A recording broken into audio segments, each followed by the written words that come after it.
주말에도 이재명 대통령 SNS에 잇따라 글을 올리고 있는데 제가 먼저 소개해 올리고 이야기를 나눠보도록 하겠습니다. 먼저 화면 보여주시죠. 자, 오늘은 남영동 절규 어린 금빛 훈장 박탈되나란 이 기사를 공유를 하면서 국가폭력범죄의 형사 공소시효 또 민사 소멸시효 배제법도 곧 추진하겠다 이렇게 강조를 했습니다. 최근 사망한 이 고문 기술자이죠. 이근한 씨의 과거 군사 독재 정권에서 포상받은 수사 관계자 이거를 정조준했다 이렇게 생각을 할 수도 있을 것 같아요. 양태정 변호사께서 좀 설명해 주세요. 의미 같은 것들을요. 그러니까 지금 이근한 씨 같은 경우에는 과거 이제 군사 독재 정부의 차원에서 약간 정부에 반대되는 인사들에 대한 이제 무자비한 이제 고문을 행했던 걸로 알려진 사람이죠. 그래서 뭐 이제 지금 작고하신 이제 김근태 이제 보건복지부 장관도 그렇고 여러 가지 이제 그런 고문 피해자들이 있는데 그러니까 이렇게 이제 과거 이제 독재나 국가 폭력에 대해서 이제 부역하거나 협조했던 사람들에 대해서 이미 이제 추서가 됐던 훈장이나 서원 같은 거를 이제 박탈할 수 있는 박탈을 하고 나아가서 이런 분들에 대해서 뭐 형사 처벌이라든가 아니면 민사 손해배상 같은 것도 청구해 볼 수 있다라는 그 요지입니다. 그러니까 사실 뭐 일단 뭐 당사자인 이근한 씨는 이제 돌아가셨지만 결국 이제 국가가 이거에 대한 책임을 질 문제고 그래서 이걸로 해서 피해 보신 유가족분들이나 아니면 피해 당사자가 국가 상대로 손해배상 청구 같은 걸 할 경우에 국가가 뭐 이제 소멸시효나 몇 년 지났으니까 법적으로 권리가 없어졌다 이렇게 하지 않고 담담하게 국가가 책임을 지겠다라는 그런 의지의 표명으로 보시면 될 것 같습니다. 알겠습니다. 이것도 한번 좀 확인해 보도록 하죠. 최근 이재명 대통령이요 SNS에 주요 도시 보유세를 우리나라와 비교한 기사를 공유를 하면서 우리나라 보유세 비율 낮다고 이 지적을 했었죠. 이 전문가들 우리나라는 재산세와 종부세로 나뉘어 있고 또 외국처럼 최초 취득가가 아니라 공시가를 기준으로 해서 이런 상황을 고려해야 한다라고 강조를 하고 있는데 최진영 변호사님 결론적으로 그래도 그 부동산이 잘 안 잡히면 이 카드를 쓰겠다 이런 얘기들을 공공연히 하는 상황이잖아요. 그렇습니다. 한마디로 보유세를 높이는 것에 대한 빌드업 과정이다라고 저는 생각을 하는데요. 그 첫 번째 그 스텝이 본인 스스로 어떻게 보면 오래 보유해 있던 분당 아파트를 파는 것을 비롯해서 정책 라인에서 다주택자는 배제하겠다.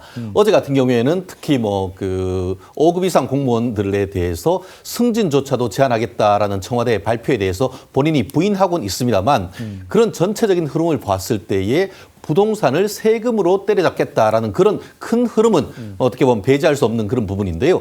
말씀하신 것처럼 계속 이런 부분에 대해서 대통령이 글을 올리면은 정책 라인에서는 어떻게 생각하시겠습니까?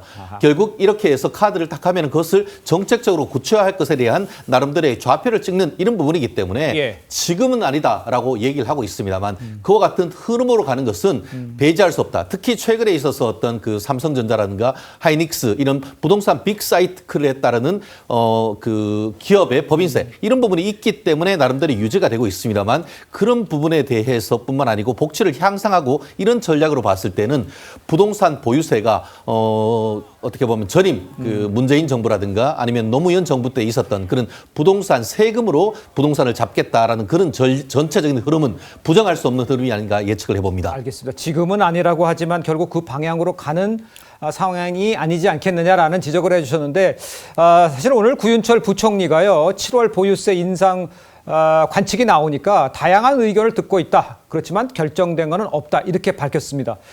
그러니까 일각에서 이제 지방선거를 앞두고 민심을 살펴보고 있는 거냐. 방향은 그리 가는데 지금 지방선거 때문에 저 생각하고 있는 거냐. 이런 지적도 사실 나오곤 있어요. 의원님.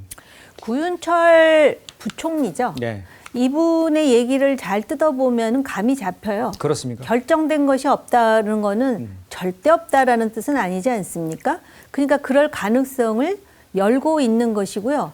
애초부터 대통령이 대통령 선거 공약에서 말한 것처럼 부동산을 세금으로 잡는 일이 없을 것이라고 확실히 약속한다면 지금 보유세와 관련해서 뭐하러 SNS에 이런 글을 올리겠습니까?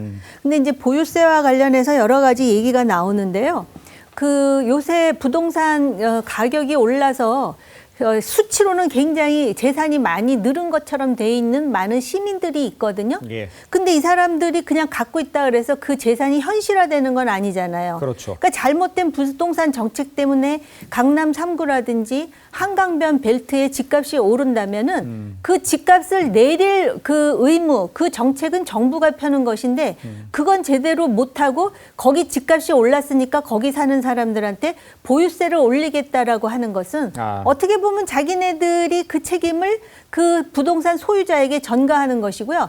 다 좋아요. 그렇게 해서라도 집값이 내려간다면은 뭐 살신성인 한다고 생각하는 사람도 있을지 모르겠는데요. 예. 그런다 그래서 집값이 잡힙니까? 안 잡힌다라는 게 과거의 사례로 있지 않습니까? 지금 뭐 부동산 양도세 중과 유예를 철회한다 그래갖고 집값이 잡힌다 그러는데요. 네. 제가 볼 때 그 문제가 되는 지역의 집값 내놓은 호가를 보면은요.